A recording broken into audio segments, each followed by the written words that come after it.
തൃശ്ശൂരിൽ നിന്ന് തിയോഫിൻ കൂടി ചേരുന്നു. ഈ ഉഷ്ണതരംഗം പാലക്കാട്, തൃശ്ശൂർ ജില്ലകളിലാണ് ഇപ്പോൾ പറഞ്ഞിരിക്കുന്നത്. സാധാരണഗതിയിൽ നിന്ന് 4 മുതൽ 5 വരെ ഡിഗ്രി ചൂട് ഉയരാനുള്ള സാധ്യതയാണ് ഇപ്പോൾ കാലാവസ്ഥാ നിരീക്ഷണ കേന്ദ്രം പ്രവചിക്കുന്നത്. തൃശ്ശൂരിലെ ഒരു സാഹചര്യം എങ്ങനെയാണ്? ജില്ലാ ഭരണകൂടം ഇത് സംബന്ധിച്ച് എന്തെങ്കിലും നിർദ്ദേശങ്ങൾ നൽകിയിട്ടുണ്ടോ തിയോഫിൻ? കഴിഞ്ഞ 2 ദിവസങ്ങളിലും കനത്ത ചൂടാണ് തൃശ്ശൂരിലുണ്ടായത്. ഔദ്യോഗികമായി രേഖപ്പെടുത്തപ്പെടുന്ന താപനിലയും ഫലത്തിൽ അനുഭവിക്കുന്നത്, അതായത് ഇഫക്റ്റീവ് ഹീറ്റും തമ്മിൽ വലിയ വ്യത്യാസമുണ്ട്. ഫലത്തിൽ അതിനേക്കാൾ ഉയർന്ന താപനില പലയിടത്തും അനുഭവപ്പെടുന്നുണ്ട്. ഏറ്റവും കൂടുതൽ താപനില രേഖപ്പെടുത്തപ്പെട്ടത് പീച്ചി, വെള്ളാനിക്കര മേഖലകളിലാണ്. ഈ രണ്ടിടത്തും ഇന്നലെ 41 ഡിഗ്രിയിലേക്ക് താപനില എത്തി. കഴിഞ്ഞ ദിവസവും ഞായറാഴ്ചയും 40 ഡിഗ്രിക്ക് മുകളിൽ ഈ 2 സ്ഥലങ്ങളിലും താപനില രേഖപ്പെടുത്തിയിരുന്നു. പാലക്കാട് ജില്ലയോട് അടുത്ത് കിടക്കുന്നത് കൊണ്ട് തന്നെ ഈ മേഖലകളിൽ ചൂട് കുറച്ചുകൂടി കൂടുതലാണ്. എന്തായാലും ജില്ലയിൽ ആകമാനം വലിയ ചൂട് അനുഭവപ്പെടുന്നുണ്ട്. ഉഷ്ണതരംഗ മുന്നറിയിപ്പ് നേരത്തെ തന്നെ ഉണ്ടായിരുന്നു, 2 ദിവസങ്ങളിൽ മുമ്പ് തന്നെ ഉണ്ടായിരുന്നു. ഇന്നലെ ഔദ്യോഗികമായി ഉഷ്ണതരംഗം സ്ഥിരീകരിച്ചു. പക്ഷേ കഴിഞ്ഞ ദിവസവും ഉഷ്ണതരംഗം ഉണ്ടായിരുന്നു എന്നാണ് അനൗദ്യോഗികമായി നമുക്കറിയാൻ കഴിയുന്നത്. എന്തായാലും കാരണം താപനില 41 ഡിഗ്രിയിലേക്ക് എത്തിയിരിക്കുന്നു. അത്തരത്തിലുള്ളൊരു ചൂട് ഇതുവരെ ജില്ല കണ്ടിട്ടില്ലാത്തത്ര വലിയ ചൂടാണ് ജനങ്ങൾ അനുഭവിച്ചുകൊണ്ടിരിക്കുന്നത്. ഇതുമായി ബന്ധപ്പെട്ട് ഇന്നും മുന്നറിയിപ്പ് തുടരുന്നതിനാൽ ഇന്നലെ യെല്ലോ അലർട്ടായിരുന്നു, അതും തുടരുന്നുണ്ട്. ശക്തമായ ഒരു മുന്നറിയിപ്പ്, വളരെയധികം ശ്രദ്ധ ജനങ്ങൾ പാലിക്കണമെന്ന് ജില്ലാ ഭരണകൂടം മുന്നറിയിപ്പ് നൽകിയിട്ടുണ്ട്. അതുകൊണ്ട് പ്രധാനമായും വെയിലേൽക്കുന്നത് കുറയ്ക്കുക, സൂര്യാഘാതവും സൂര്യാതപവും ഉണ്ടാകാനുള്ള സാധ്യതയുള്ളത് കൊണ്ട് തന്നെ നേരിട്ട് വെയിലേൽക്കാനുള്ള സാഹചര്യങ്ങളെല്ലാം ഒഴിവാക്കുക. പ്രത്യേകിച്ച് രാവിലെ 11 മണി മുതൽ ഉച്ചയ്ക്ക് 3 മണി വരെയുള്ള സമയത്ത് യാത്രകൾ പരമാവധി ഒഴിവാക്കുക. വളരെ അത്യാവശ്യമെങ്കിൽ മാത്രം യാത്രകൾ ചെയ്യുക.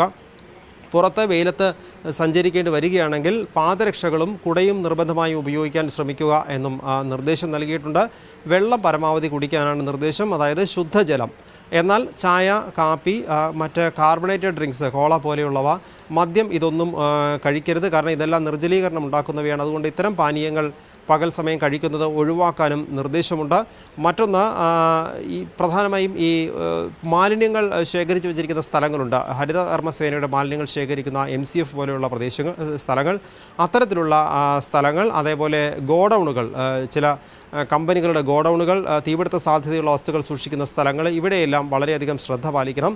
തീപിടുത്തം ഉണ്ടാകാനുള്ള സാധ്യത വളരെ കൂടുതലുണ്ട്. ചില വസ്തുക്കൾ കൂട്ടി ഉരഞ്ഞോ മറ്റോ തീപിടുത്തം ഉണ്ടാകാനുള്ള സാധ്യതയുണ്ട്. അതുകൊണ്ട് ഇത്തരം സ്ഥാപനങ്ങളും ശ്രദ്ധ പാലിക്കണം. ഇതിനടുത്ത് താമസിക്കുന്നവരും ജനങ്ങളും വളരെയധികം ശ്രദ്ധ പുലർത്തണമെന്നും നിർദ്ദേശം നൽകിയിട്ടുണ്ട്. അതോടൊപ്പം തന്നെ പുറത്ത് സഞ്ചരിക്കുന്ന ജനങ്ങൾക്ക് ആവശ്യമെങ്കിൽ ശുദ്ധജലം, കുടിക്കാനുള്ള വെള്ളം ലഭ്യമാക്കാൻ സർക്കാർ ഇതര സംഘടനകൾ, NGOകൾ അതിനുവേണ്ടിയുള്ള നടപടി സ്വീകരിക്കാനും ഒരു നിർദ്ദേശമുണ്ട്. പരമാവധി സാധിക്കുന്നതെല്ലാം ചെയ്യുക. എന്തുതന്നെയാണെങ്കിലും പകൽ പരമാവധി വെയിൽ കൊള്ളുന്നത് ഒഴിവാക്കുക, നിർജ്ജലീകരണ സാധ്യതകൾ ഒഴിവാക്കുക. ഇത്തരം നിർദ്ദേശങ്ങളാണ്. അതുപോലെ നിർമ്മാണ തൊഴിലാളികൾ ഉൾപ്പെടെയുള്ളവർ നേരിട്ട് വെയിലേറ്റ് ജോലി ചെയ്യുന്ന സാഹചര്യം ഒഴിവാക്കുക. പ്രത്യേകിച്ച് 3 മണി വരെ, പൊതുപരിപാടികളെല്ലാം ഈ 3 മണി വരെ ഒഴിവാക്കുക എന്നും നിർദ്ദേശമുണ്ട്.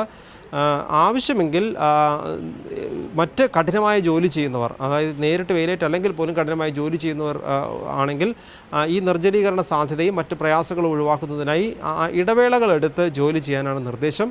പുറത്തിറങ്ങി ജോലി ചെയ്യുന്നവർ പരമാവധി കുട ഉപയോഗിക്കാൻ ശ്രമിക്കുക, വെയിലേൽക്കാതിരിക്കാൻ. ഇത്തരം നിർദ്ദേശങ്ങളും നൽകിയിട്ടുണ്ട്. എന്തുതന്നെയായാലും വളരെ കരുതൽ പാലിക്കാനാണ് ജില്ലാ ഭരണകൂടം നൽകിയിട്ടുള്ള നിർദ്ദേശം. ഷമേ, തീർച്ചയായും തിയോഫിൻ, പാലക്കാട്, തൃശ്ശൂർ ജില്ലകളിൽ ഉള്ള മനുഷ്യർ അങ്ങേയറ്റം സൂക്ഷ്മതയോടുകൂടി ഈ ചൂടിനെ കൈകാര്യം ചെയ്യുക. പ്രത്യേകിച്ചും പൊതുസ്ഥലങ്ങളിൽ, തുറസായ സ്ഥലങ്ങളിൽ ജോലി ചെയ്യുന്ന ആൾക്കാരെ സംബന്ധിച്ചിടത്തോളം വലിയ ജാഗ്രത പുലർത്തുക.